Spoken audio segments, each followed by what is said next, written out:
La gente siempre dice que la tragedia surge de la nada, que te pilla por sorpresa.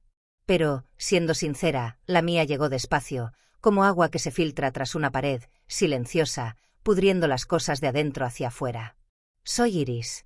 Tengo 34 años y soy profesora de música.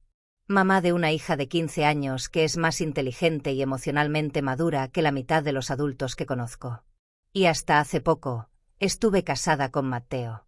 Fuimos novios en el instituto. El primer beso en la sala de la banda, el primero de todo, en realidad. Me quedé embarazada una semana después de la graduación y no lo dudamos. Nos casamos, nos mudamos a un pequeño apartamento cerca de mis padres y construimos lo que creíamos que era una vida. Durante años, fuimos felices, o al menos yo creía que lo éramos. Nos sentábamos a la mesa con nuestra hija, Lena, pasando puré de patatas mientras nos reíamos de cualquier tontería que dijera ese día. No teníamos dinero, pero teníamos rutinas, risas, consuelo. Solía escribirme solo para decirme que me extrañaba. Pero la felicidad no siempre se va de golpe. A veces se disuelve. Empezó cuando Lena tenía unos 10 años. Matteo empezó a trabajar hasta tarde. Primero una vez por semana, luego 2. Mencionaba copas para hacer networking o cenas de equipo, fines de semana llenos de partidos de golf y seminarios. Seguía viniendo a casa. Seguía besándome en la mejilla, pero algo en sus ojos era vacío, ausente. Intenté no presionarlo. Pensé que estaba cansado, estresado, que la economía estaba mal. Todos estaban al límite de sus posibilidades. Nunca cambió de trabajo, nunca cambió de departamento. Le preguntaba con quién se reunía, y él decía, con nadie, ¿sabes? Intenté sonar comprensiva, pero mi voz siempre salía demasiado baja, como si ya no me creyera. Con el tiempo, las actualizaciones se redujeron a mensajes de texto fríos. ¿Cenando tarde? No me esperes despierta. Dejé de poner 3 platos para la cena. Lena también lo notó. No dijo nada, pero la pillé tirando su plato a la basura en silencio más de una vez. Creamos nuestro propio mundo. Noches de cine, desastres de repostería, duetos de piano a altas horas de la noche. No era perfecto, pero algo era algo. Aún así, lo extrañaba. Incluso cuando me odiaba por extrañarlo. Soy profesora de música. He enseñado piano desde los 16. Durante años, soñé con abrir mi propio estudio, solo una habitación modesta en nuestra futura casa, insonorizada con espacio para un piano de cola. Incluso elegí muestras de pintura una vez, paredes de un azul suave, estantes flotantes para metrónomos y libros. Pero todavía vivíamos en un alquiler, y el sueño se quedó guardado en un rincón de mi mente. Un sábado por la mañana, decidí hablar. Matteo estaba en casa. Lena se había quedado a pasar la noche en casa de su amiga Lily. Estábamos solos en ese extraño silencio que llena una casa cuando el adolescente no está. Estaba revisando su teléfono en la cocina. Puse su café en la encimera. No levantó la vista. Oye, comencé suavemente. He estado pensando. Tal vez deberíamos considerar comprar. Parpadeó. ¿Comprar qué? Una casa. Incluso algo pequeño. Algo que podamos llamar nuestro. Lena se está haciendo mayor y me encantaría montarme un estudio de verdad en casa. Se rió. Ni una risita. Una risa burlona y aguda. Iris, tengo 36 años. Si nos hipotecamos ahora, estaremos endeudados hasta la jubilación, suponiendo que lleguemos a eso. Pero, y de todas formas perdimos nuestra oportunidad. Se supone que debes comprar cuando tus hijos son pequeños. Criarlos allí. ¿Qué sentido tiene ahora? Sentí un nudo en la garganta. No se trata de Pinterest. Se trata de independencia. Seguridad. Odias pagar alquiler. Cogió las llaves. No estoy hablando de esto. No podemos permitírnoslo. Punto final. Y luego se fue. Sin besos, sin despedidas. El café permaneció intacto. Esa noche, me quedé junto a la ventana de la cocina mirando la lluvia. Lena seguía fuera. Ni siquiera sabía si Matteo volvería a casa. No había tenido noticias suyas en todo el día. A las 10:30, miré el móvil una docena de veces. A las 11, estaba paseando de un lado a otro. Y entonces hice algo que todavía me parece surrealista. Agarré mis llaves y me subí al coche. No me había pedido que lo recogiera. Ni siquiera sabía dónde estaba con seguridad. Pero recordé que había mencionado casualmente el tren de cercanías a principios de semana. Algo sobre tomar algo en el centro. Fue un impulso estúpido, pero simplemente lo extrañé. Nos extrañé. Tal vez pensé que si me veía allí esperando, se movería algo. Que conduciríamos a casa en silencio, pero no en un silencio de enojo. Tal vez hablaríamos. Tal vez me diría dónde se había ido su corazón. Aparqué cerca de la estación de tren, a una cuadra del andén. Seguía lloviendo, esa especie de llovizna suave que hace que todo se vea borroso. El aparcamiento estaba casi vacío. Me recosté en mi asiento y miré la pantalla de llegadas que brillaba a través del parabrisas mojado. Un tren llegó. La gente salió poco a poco.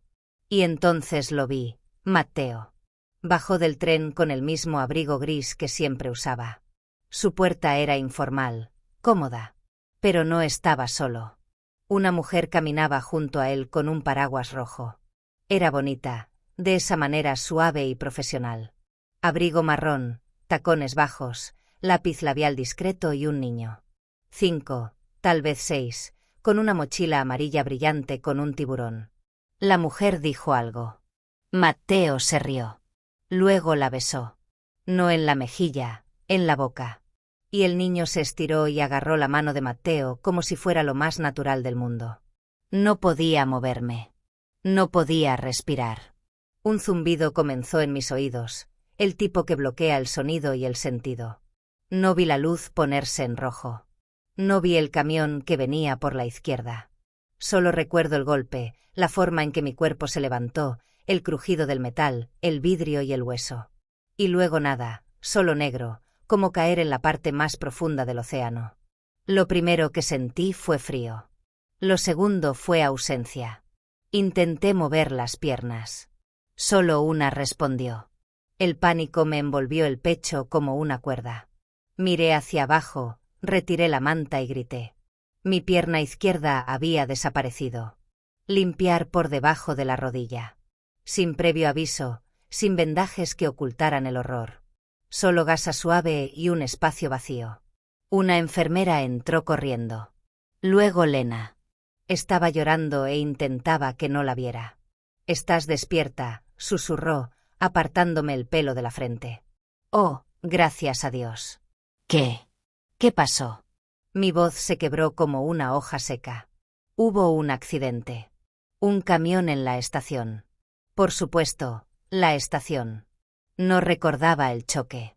Justo el momento anterior, el paraguas, el beso, y luego llamaré al médico, dijo Lena rápidamente. Y llamaré a papá. Se fue antes de que pudiera hablar. Siguientes horas se desdibujaron. Los médicos hablaban en voz baja sobre traumatismos nerviosos, supervivencias milagrosas y ajustes en la vida. Asentí, pero no oí nada. No estaba pensando en prótesis ni sillas de ruedas. Estaba pensando en la mano de ese niño, en la de Matteo, en lo fácil que había besado a esa mujer. 3 días después, me dieron el alta y me llevaron en silla de ruedas a nuestro apartamento.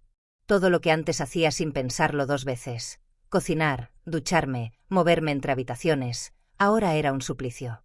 Nuestra cocina era demasiado estrecha. El baño era un laberinto. Mi silla de ruedas rozaba las paredes, me magullaba los nudillos y se atascaba en las alfombras. Matteo lo intentó al principio. Llegó antes, cocinó un par de veces, incluso se ofreció a ayudarme a vestirme, pero me sentía vacío, prefuncional, como si estuviera marcando una casilla para que nadie pudiera decir que no. Evitaba el contacto visual. Nunca me tocó. Una vez lo vi hacer una mueca cuando le pedí ayuda para meterme en la cama. «Lo siento», susurré humillada. Simplemente dijo, «No te preocupes», y salió de la habitación. Lena hizo todo lo posible. Preparó té, ahuecó las almohadas, me pintó las uñas, pero no podía mirarla a los ojos.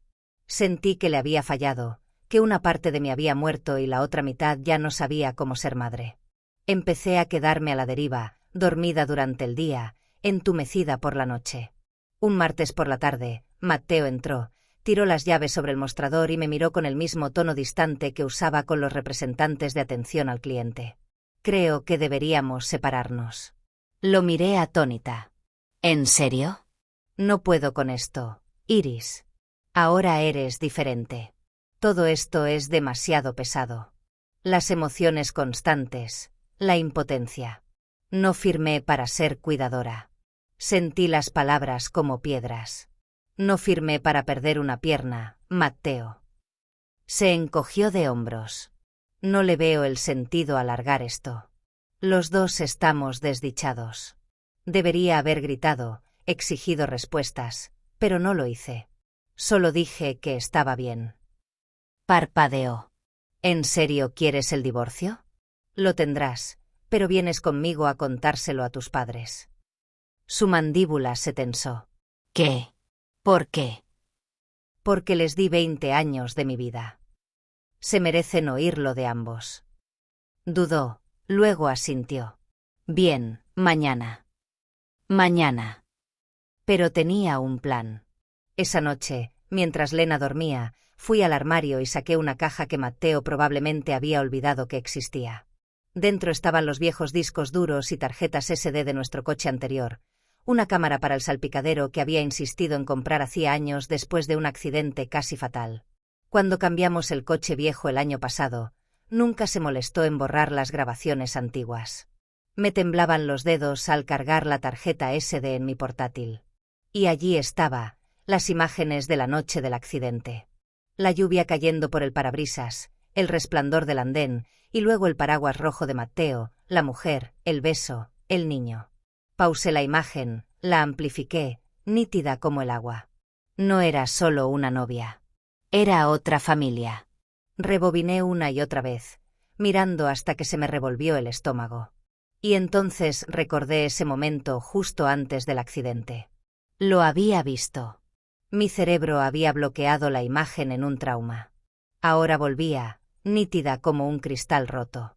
Pasé las siguientes horas escarbando, correos electrónicos, viejas facturas de teléfono, extractos bancarios. Yo lo cotejé todo. Luego llamé a un investigador privado. Por la mañana, tenía más que solo grabaciones. Tenía direcciones, nombres y actas de nacimiento. El niño se llamaba Logan, su madre, Ashley. Llevaba más de un año recibiendo transferencias discretas de la cuenta de Matteo. Los dos compartían el alquiler de una casa adosada en otro barrio. Gastos, muebles, matrícula escolar prepagada. No solo había hecho trampa. Había vuelto a empezar. Y yo había pagado el precio por descubrirlo. Al día siguiente, Matteo me ayudó a llevarme en silla de ruedas a casa de sus padres. Bella abrió la puerta, con una sonrisa que se le congeló al verme. «Ay, cariño, pobrecita». Landon apareció detrás de ella. Queríamos ir al hospital. «No pasa nada», dije con suavidad. «Me alegro de que hayamos podido venir ya». Nos sentamos en la sala. Matteo se removió. «Así que», dije, cruzando las manos con calma. «Estamos aquí porque Matteo quiere pedir el divorcio». Bella jadeó. «¿Qué?» Matteo se aclaró la garganta. «No es nada dramático. Las cosas han cambiado. Iris. Bueno, ella es diferente ahora. Simplemente no creo». «¿No crees qué?» interrumpió Landon.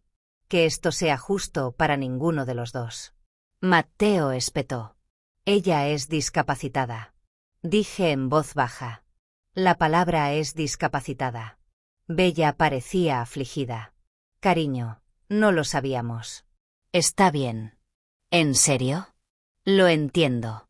Matteo quiere salir. No lucharé contra ello». Matteo dejó escapar un suspiro, aliviado. «Pero antes de firmar nada», añadí, «hay algo que me gustaría que vieras». Saqué el portátil de mi bolso y abrí la pantalla. Había recortado la grabación a 30 segundos, suficiente para decirlo todo. «Por favor, miren con atención», les dije. Bella y Landon se inclinaron. Matteo frunció el ceño. El vídeo se reprodujo. Lluvia, andén, paraguas, beso, la niña buscando la mano de Matteo. Pausé el fotograma. Silencio. Landon parpadeó. ¿Matteo? ¿Esa es Bella susurrada? Esa no es Lena. Giré la pantalla hacia Matteo. No creíste que lo recordaría. Pensaste que el accidente lo borró por completo. Su rostro palideció. Me dijiste que era dramática, una carga. Querías el divorcio por esto. Me di un golpecito en el muslo. Pero la verdad es que simplemente no querías que te atraparan. Landon se recostó en su silla. Bella se tapó la boca. Matteo tartamudeó. ¿Revisaste mis cosas? Sonreí. No, yo revisé las mías. La habitación quedó en silencio. Bella miró fijamente la imagen en pausa. Matteo, su hijo, estaba congelado en la pantalla con una mujer y un niño que ninguno de sus padres reconocía. Landon tenía las manos apretadas en su regazo, la mandíbula apretada. Matteo aún no había hablado. Cerré la laptop con cuidado. Se llama Logan, dije con voz serena. Tiene 6 años. He visto el certificado de nacimiento. He visto las transferencias bancarias. He visto el contrato de arrendamiento de la casa en la que viven. Servicios públicos compartidos, escuelas compartidas. Pone a Matteo como contacto de emergencia. Bella jadeó como si alguien le hubiera sacado el aire de los pulmones. Contraté a un investigador privado, añadí. Lo encontró todo en cuestión de días. Matteo ha estado viviendo 2 vidas. Iris. La voz de Bella se quebró. No sé qué decir. No tienes que decir nada. Giré la pantalla hacia Matteo. No creíste que lo recordaría. Pensaste que el accidente lo borró por completo. Su rostro palideció. Me dijiste que era dramática, una carga. Querías el divorcio por esto. Me di un golpecito en el muslo. Pero la verdad es que simplemente no querías que te atraparan. Landon se recostó en su silla. Bella se tapó la boca. Matteo tartamudeó. ¿Revisaste mis cosas? Sonreí. No, yo revisé las mías. La habitación quedó en silencio. Bella miró fijamente la imagen en pausa. Matteo, su hijo, estaba congelado en la pantalla con una mujer y un niño que ninguno de sus padres reconocía. Landon tenía las manos apretadas en su regazo, la mandíbula apretada. Matteo aún no había hablado. Cerré la laptop con cuidado. Se llama Logan, dije con voz serena. Tiene 6 años. He visto el certificado de nacimiento. He visto las transferencias bancarias. He visto el contrato de arrendamiento de la casa en la que viven. Servicios públicos compartidos, escuelas compartidas. Pone a Matteo como contacto de emergencia. Bella jadeó como si alguien le hubiera sacado el aire de los pulmones. Contraté a un investigador privado, añadí. Lo encontró todo en cuestión de días. Matteo ha estado viviendo 2 vidas. Iris. La voz de Bella se quebró. No sé qué decir. No tienes que decir nada. No vine aquí a pedir disculpas. Vine aquí a buscar claridad.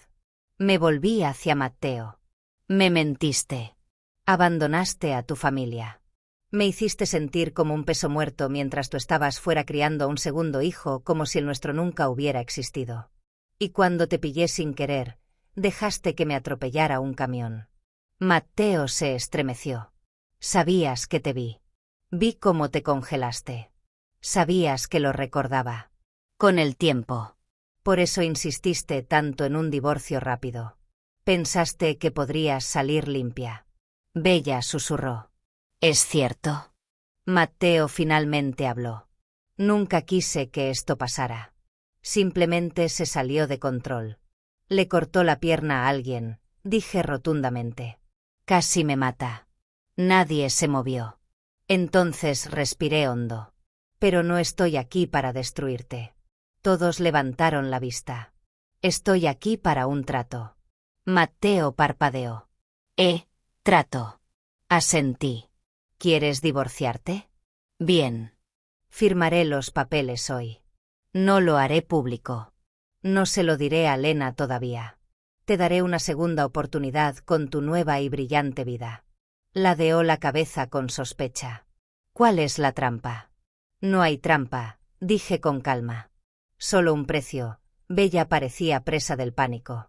¿Cuánto quieres? Me volví hacia ella, manteniendo mi tono suave pero firme. No quiero dinero. Quiero independencia. Una casa que se adapte a mí ahora. Un espacio donde pueda enseñar, ganar dinero, moverme libremente. ¿Te refieres a un nuevo apartamento?, preguntó Bella. Negué con la cabeza. Una casa adaptada para sillas de ruedas hecha a medida, de una sola planta, de concepto abierto, sin escaleras, puertas anchas, una cocina que cumple con la hada y un gran estudio con insonorización adecuada, iluminación y un piano de cola Yamaha. Mateo se burló. Eso costará cientos de miles. Me giré hacia él, con expresión gélida. Entonces será mejor que te pongas a trabajar. Bella miró a su hijo, luego a mí. ¿De verdad te quedarías callado por eso? Asentí. No busco venganza. Busco una vida. Landon se puso de pie lentamente. Lo haremos realidad. Mateo se atragantó. Papá, lo haremos realidad. Repitió Landon, mirándolo fijamente. Y harás los pagos hasta cubrir cada centavo. 3 meses después, llegué al vestíbulo de mi nuevo hogar. Era todo lo que había imaginado en las largas noches de insomnio posteriores al accidente. Suelos de madera cálidos, umbrales cero, mostradores extraíbles, iluminación inteligente que podía controlar con la voz, barandillas en el baño, rampas disfrazadas de senderos de jardín y lo mejor de todo, luz. Tanta luz. Al fondo estaba el estudio. Mi estudio, una habitación espaciosa e insonorizada con paredes azules, bancos de altura ajustable, espacio para partituras y un Yamaha gran flamante. Su superficie pulida reflejaba el suave sol de la mañana. Había un pequeño rincón para los padres, estanterías con libros e instrumentos, y el toque de Lena, un tablero de corcho lleno de dibujos de mis primeros alumnos, porque ahora tenía muchísimos.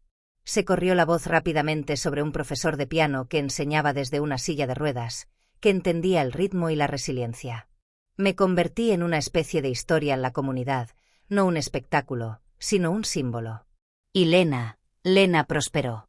Se ofreció a ayudar durante las clases, asistiendo discretamente a los nuevos alumnos que eran demasiado tímidos para hablar.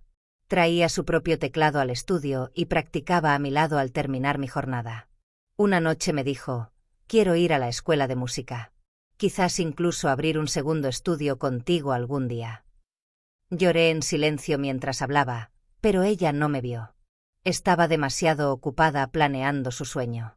En cuanto a Matteo, lo vi solo una vez después de terminar la casa. Vino con un cheque, parte del acuerdo. Estaba más delgado, más pálido. Las ojeras se habían acentuado. Se supone que debo dejar esto, dijo, sosteniendo el sobre como si ardiera. Lo tomé sin decir palabra. Lena no responde a mis mensajes, añadió tras una pausa. Sabe lo básico, dije. Que le fuiste infiel. Que te fuiste. No quiere detalles. Simplemente no quiere mentiras. Tragó saliva. Y Logan.